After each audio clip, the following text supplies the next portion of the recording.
CBS 매거진 2부 시작합니다. 이번 시간은 일상생활에서 쉽게 접할 수 있는 법률 사안들을 살펴보는 법률 이야기 시간입니다.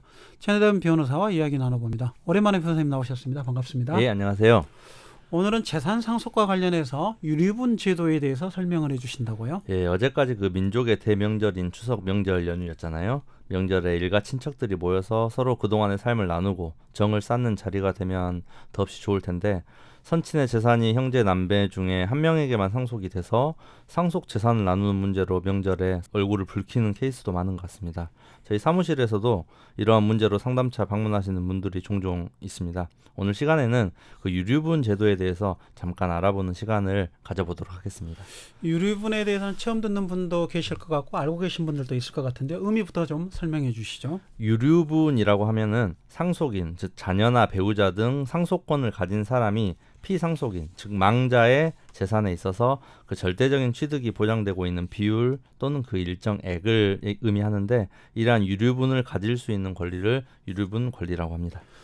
그럼 상속인이면 모두 유류분 권리자가 되는 것인가요? 아닙니다. 그 상속인이면 모두 유류분 권리자가 되는 것은 아니고, 상속인 중 일정한 신분 관계에 있는 자로 제한이 되는데, 그 현행 민법상 유류분 권리자는 그 피상속인, 돌아가신 분의 직계비속, 그 자녀랑 배우자, 직계존속, 부모를 얘기하는 거죠. 그리고 형제 자매를 의미합니다. 상속인에는 사촌 이내의 반계 혈족도 포함이 되는데, 유류분 권리자에서는 그 제외가 됩니다. 그리고 유류분을 가지려면 순위에 따른 상속권이 있어야 되는데, 네. 민법상 상속 순위는 1순위는 직계비속, 자녀죠. 2순위는 직계존속, 부모.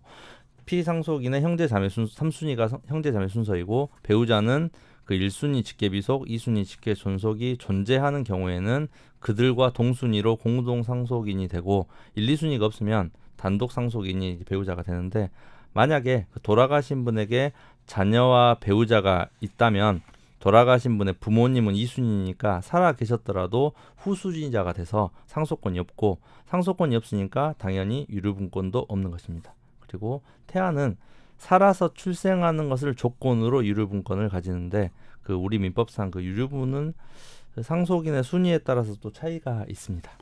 법으로 보장되는 유류분 비율의 차이는 어떻게 되나요? 그 피상속인의 직계비속, 그 자녀들은 법정 상속분의 2분의 1, 피상속인의 배우자는 법정 상속분의 2분의 1, 피상속인의 직계존속, 부모를 의미하는데 법정 상속분의 3분의 1, 피상속인의 형제 자매도 3분의 1인데요. 때문에 그 사망하신 분의 자녀와 배우자만 남아 있는데, 상속권자 중 한 명에게 그 돌아가신 분이 모든 상속 재산을 넘긴 경우에 상속 재산의 분배를 받지 못한 나머지 상속권자는 자신의 정당한 상속분의 2분의 1을 유류분 권리를 행사해서 청구할 수 있고, 사망하신 분이 자녀 없이 배우자와 부모님만 살아서 남아 있는데, 배우자에게 모든 상속 재산을 넘긴 경우에 그 상속 재산의 분배를 받지 못한 부모님의 경우에는 자신의 상속분의 3분의 1을 유류분 권리를 행사해서 청구할 수가 있습니다. 상황에 따라 청구할 수 있는 유류분의 계산이 달라져서 지금 제가 설명 들으신 분들이 저는 이해하려는가 모르겠습니다만은 좀 내용이 복잡합니다. 그래서 법률적 조력이 실제 좀 필요할 것 같은데요.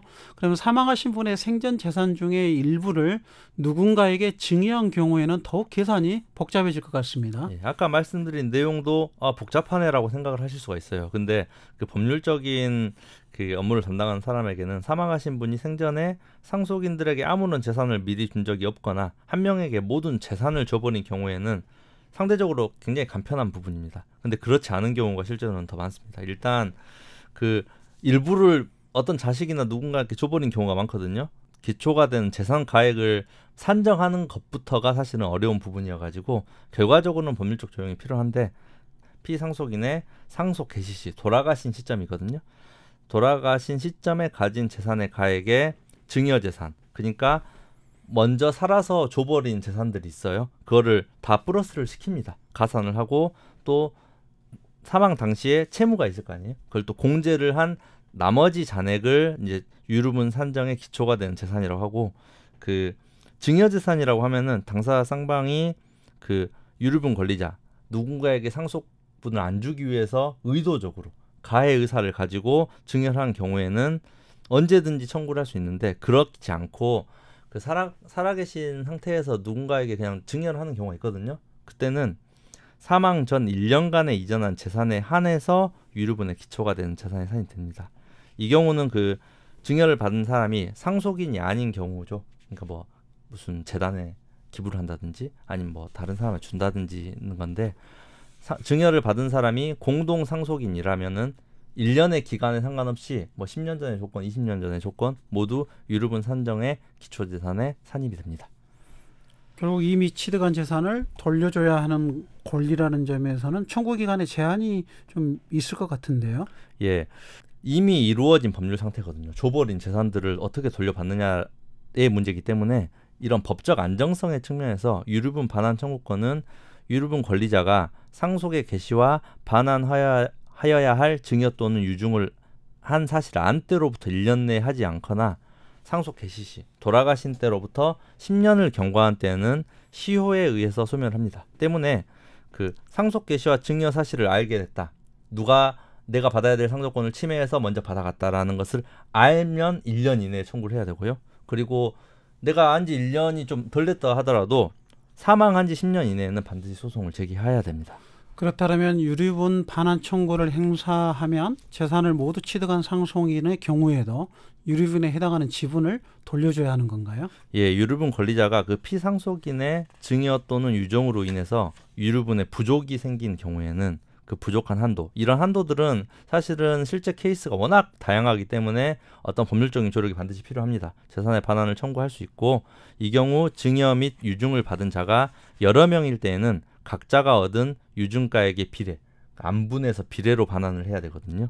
계산이 또 복잡해지겠죠. 그런데 상속인이 아닌 사람이 받은 증여에 대해서는 공동 상속인이 받은 유증을 반환받은 후가 아니면 청구할 수 없다고 하거든요. 그러니까 상속인이 아닌 사람이 먼저 받은 것들은 보호해주고, 공동 상속인이 먼저 받은 것들을 유류분으로 못 받은 사람이 반환하게끔 하는 어떤 그 실질적인 보호를 또 해주는 부분들이 있습니다. 참고로 유류분권을 또 포기할 수 있느냐라는 문제가 또 있는데, 그 상속 개시 전에는, 그러니까 돌아가시기 전에는 상속인에게 포기를 강요할 우려가 있으니까 인정되지 않습니다. 하지만 상속 개시 후, 돌아가신 후에는 내가 청구 안 하겠다라고 포기를 자유롭게 할 수 있습니다.